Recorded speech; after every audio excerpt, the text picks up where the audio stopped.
السلام علیکم ورحمۃ اللہ وبرکاتہ۔ تو آج کا ٹاپک ہے ویڈیو کا کہ دوسروں کا مال ہڑپ کرنا یا کسی کے اوپر ظلم کرنا۔ اس کے اوپر آج میں ویڈیو بناتا جس میں آپ کو سمجھ میں آئے گا کہ بہت غلط چیز ہے اور ہمارا ہی نقصان ہے اس میں۔ دوسرے دنیا میں تو اس کو کسی کو اس کی سزا ملتی ہے، لیکن آخرت میں کوئی نہیں بچے گا اس چیز سے، کیونکہ دوسروں پر ظلم کرنا، کسی کا مال ہڑپ کرنا، کسی کے ساتھ مار پیٹ کرنا، کسی کو گالی دینا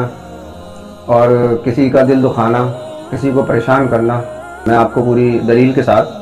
یہ حدیثیں پیش کروں گا۔ اور جو یہ گناہ ہے، یہ جس کے اوپر ظلم کیا گیا ہے وہی اس گناہ کو اگر معاف کر دے گا کہ ہاں آپ نے جو کرا میرے ساتھ میں آپ کو معاف کرتا ہوں، تب اس کا فائدہ ہو سکتا ہے اس انسان کو مرنے کے بعد، ورنہ اس کا گناہ دھلے گا ہی نہیں۔ تو مطلب اس کا یہ ہے کہ جو انسان پہلے سے اس انسان سے معافی مانگ لے جس کے ساتھ ظلم کیا ہے اور وہ اس کے بعد مرے تو اس کا گناہ دھل سکتا ہے اور اللہ معاف کرنے والا ہے۔ لیکن جو حدیثوں میں چیز آئی ہے اس میں تو ہم وہی مانیں گے جو حدیثوں میں ہے۔ اگر اس نے دنیا میں معافی مانگ لی یا کسی کے پیسے لے لیے تھے اور اس نے اس کے واپس نہیں کرے، وہ مر گیا، آخرت میں اس کے ساتھ بہت خطرناک معاملہ ہونے والا ہے۔ لیکن اور ایک انسان نے پیسے لیے تھے اور پھر اس کے پیسے واپس کر دیے کہ یار میں نے تم سے ظلماً تم سے پیسے لے لیے تھے تو میں تمہارے پیسے واپس کرتا ہوں، لیجیے، تو پیسے دے دیے، برابر ہو گیا معاملہ، اب اس کے اوپر کوئی بھی گرفت نہیں ہوگی۔ تو رسول اللہ صلی اللہ علیہ وسلم نے فرمایا اپنے صحابہ سے، کیا تم جانتے ہو مفلس کون ہے؟ تو صحابہ نے عرض کیا، یا رسول اللہ، ہمارے نزدیک تو مخلص وہ شخص ہے جس کے پاس نہ تو درہم ہے اور نہ ہی ساز و سامان ہے، یعنی کہ دنیاوی جو سامان ہوتا ہے، پیسہ ہوتا ہے، گھر ہوتا ہے، گھر بار سب کچھ، وہ نہیں ہے۔ تو رسول اللہ صلی اللہ علیہ وسلم نے فرمایا کہ مفلس وہ ہے جو اس حالت میں مرا جس نے نماز، روزہ، زکوٰۃ سب کچھ لے کے اللہ کے پاس آیا، لیکن اس نے کسی کو گالی دی، کسی کا مال ہڑپ کرا، کسی کے ساتھ ظلم کرا، کسی کو مارا۔ تو اگر اس نے یہ سب کرا اور وہ ساری چیزیں لے کر آیا، نماز، زکوٰۃ، روزہ، سب کچھ، پکا نمازی، پکا سب کچھ تھا وہ، اور اس نے کسی کے ساتھ ناحق ظلم کرا۔ ظلم میں بہت سی چیزیں آتی ہے، صرف پیسہ ہڑپ کرنا یا زمین ہڑپ کرنا یا کوئی چیز ہی نہیں آتی ہے، بہت سی چیزیں آتی ہیں۔ تو سب چیزوں کو لے کے محمد صلی اللہ علیہ وسلم نے فرمایا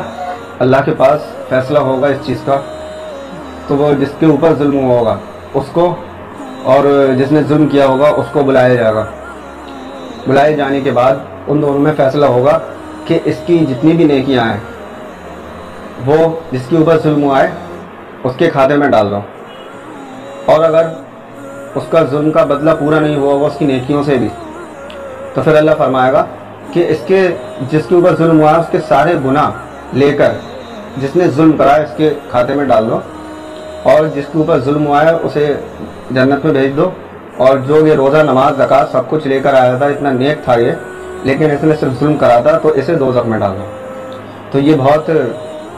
خطرناک معاملہ ہے۔ اگر ہم سے کسی سے زبانی ہو جائے یا کوئی وہ ہو جائے تو اللہ مرنے سے پہلے ان کے ساتھ اچھا سلوک کرو اور ان سے معافی مانگو، اور جس کا ناحق مال ہڑپ کرا ہے وہ زندگی میں ہی اسے واپس کر دو۔ اب یہ دوسری حدیث سنیں اور محمد صلی اللہ علیہ وسلم کی نصیحت کیا ہے اس کے لیے یہ بھی سنیں کہ رسول اللہ صلی اللہ علیہ وسلم نے فرمایا کہ اگر کسی شخص کا ظلم کسی دوسرے کی عزت پر ہو یا کسی بھی چیز پر اس کا ظلم ہو تو زندگی میں اسے معاف کرا لے، جس پہ ظلم کیا گیا ہو اس سے معاف کر لے، کیونکہ اس دن سے پہلے کہ جس دن نہ تو درہم ہوں گے اور نہ ہی دینار ہوں گے، اس کے بدلے میں اس کی نیکیاں جس کے اوپر ظلم کیا گیا اس کو دے دی جائیں گی، اور اس کی ساری برائیاں جس نے ظلم کرا ہے اس کو دے دی جائیں گی۔ تو اس سے ہمیں نصیحت حاصل کرنا چاہیے کہ ہم جس پر بھی ظلم کر رہے ہیں تو ہم بہت سوچ سمجھ کر کریں، کیونکہ مرنے کے بعد نہ پیسہ ہوگا نہ کچھ، نیکیاں اعمال کے بدلے اعمال دیے جائیں گے، نیک اعمال یا برے اعمال دونوں کا بدلہ آپس میں ہو جائے گا۔ اب ہمارے معاشرے میں جو لوگ ہیں وہ ماشاءاللہ 5 وقت کے نمازی بھی ہوتے ہیں، لیکن